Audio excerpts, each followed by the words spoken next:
Hello, friends. Salam alaikum, and peace be with you all. I appreciate the opportunity to be with you, um, even though I can't be there physically. And I wanted to share some thoughts from a perspective of faith and social justice, centering the dignity of human lives in this very difficult and tortured times for us as a nation and as a human community. I, an American citizen, born in this country. I've spent the majority of my life in this country. The reason that I choose to speak out is simply because I recognize that it is my tax dollars and the government that is supposed to be of the people, by the people, for the people, that is responsible for undertaking such atrocities around the world. To put it simply, the blood of fellow human beings is on our hands. And the power to stop the mayhem, the insanity, and the bloodshed is also in our hands. I'm a professor of Islamic studies. I also teach courses on the civil rights movement at Duke University. And I had the great blessing of growing up in Iran. I know that society intimately, both from a family perspective and also through my studies. So, what I want to do is I want to begin by uh, talking a little bit about what is taking place there. And I want to begin by showing you uh, images of Tehran, the city of my childhood, the city where I grew up, and one of the largest, most cosmopolitan cities in the world, has a population probably larger than New York City or Los Angeles. Magnificent city with a mountain range about the height of the Rockies in the background. This is what we are bombing. And Tehran is a city of over 10 million people, the capital city of a country of 93 million people. And for the last 6 weeks, the United States and Israel have been undertaking a carpet bombing of Iran.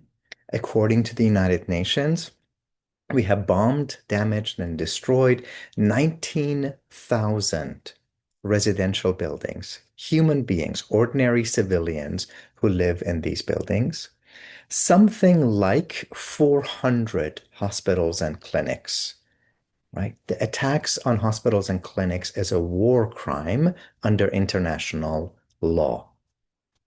And 600 schools. So now it's these kinds of images that we see attacks on a civilian population with no regard for human life.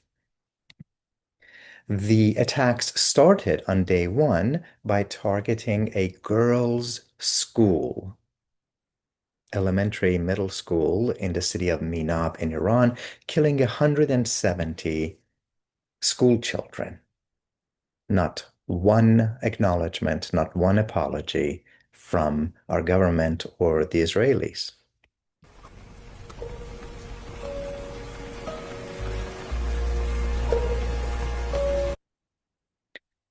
And here's how extensive the map is of our bombardment in Iran undertaken jointly with the Israelis.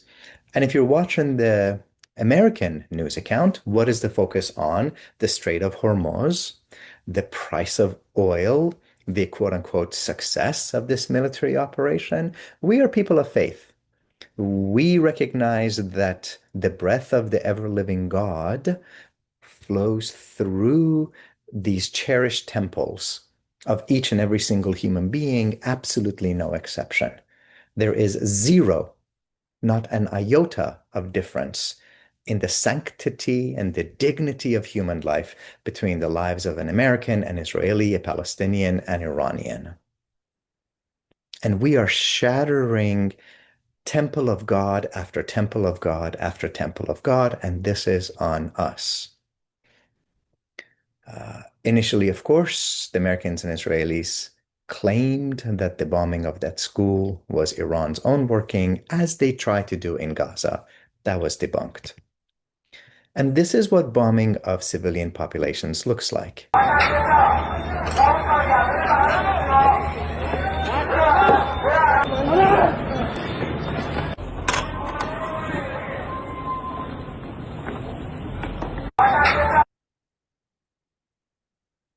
As we tried to do in Gaza, the claim is always that we are going after the bad guys. These are surgical and targeted strikes.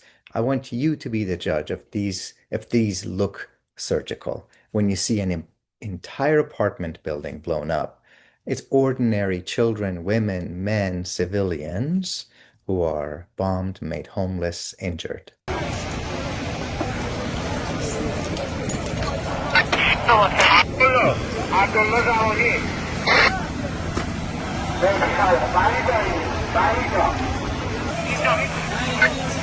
باشه. Take the scene of destruction and multiply it by 19,000. That is what we are doing in Iraq. The United Nations itself talked about 67,000 civilian sites by the middle of March that had been bombed and destroyed in Iran. Of course, this is the Gaza playbook. We have seen this action taking place in we've seen this taking place in Gaza before.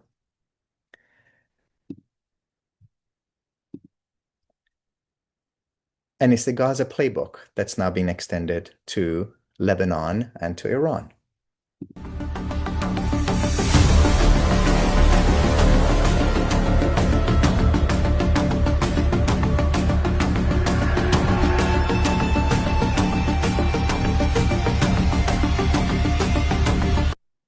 And the Israelis themselves say so. They say very clearly and openly that what they did in Gaza is what they're going to do now in Iran. This is Gaza.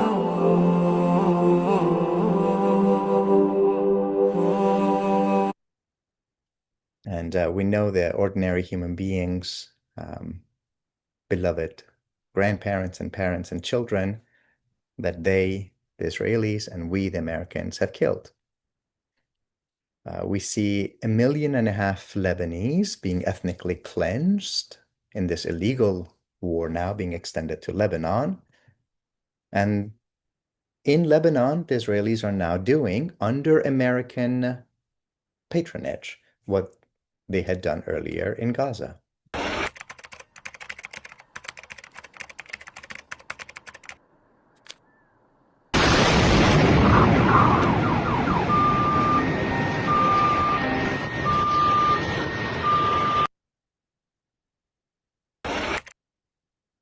They're also blowing up school.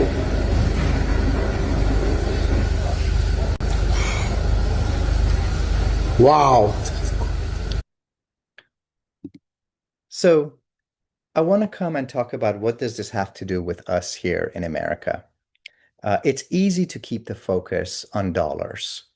It's easy to say things like the United States has spent $1 billion a day on this illegal and immoral war, that the president has gone to the Congress asking for 200 billion additional dollars, that we have a military budget of $1.5 trillion, a 50% increase, at the same time that the president is saying that Medicare and Medicaid might have to be kicked back to the states, at the same time that virtually every program of social uplift is being gutted and destroyed. The question is, where's the place for faith at a time like this? What do we do when Pete Hegseth is claiming himself to be a Christian warrior, is actually quoting from Pulp Fiction instead of quoting from the Bible, and where God becomes a license for death and destruction instead of the God of love, the God of mercy, the God of justice, where we are instructed to care for the least of God's children, to care for the poor, the orphan, the needy, the widow, the stranger.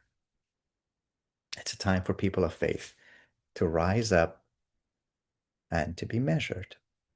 Why is it that we're calling for a clean break from Israel? Israel is not the only country around the world that is committing atrocities. It's a long list.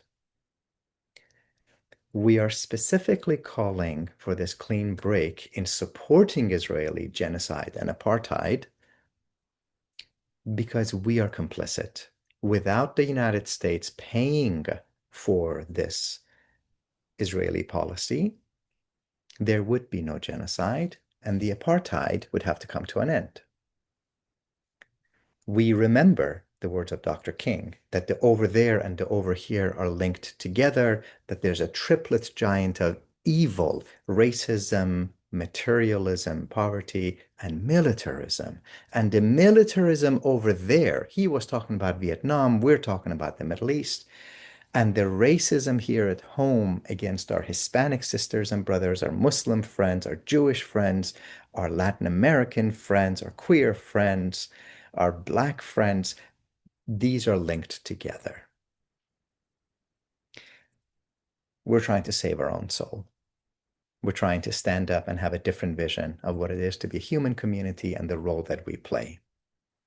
And we recognize that love and justice are linked together, that when you love the folk, you cannot bear to remain silent when you see them suffering. That is what we have come here for. May it be that we have the courage of our convictions to stand up at a moment like this, to be counted, and to bring a new world based on love and justice for all, absolutely no exceptions, into reality. Amen. May God bless you.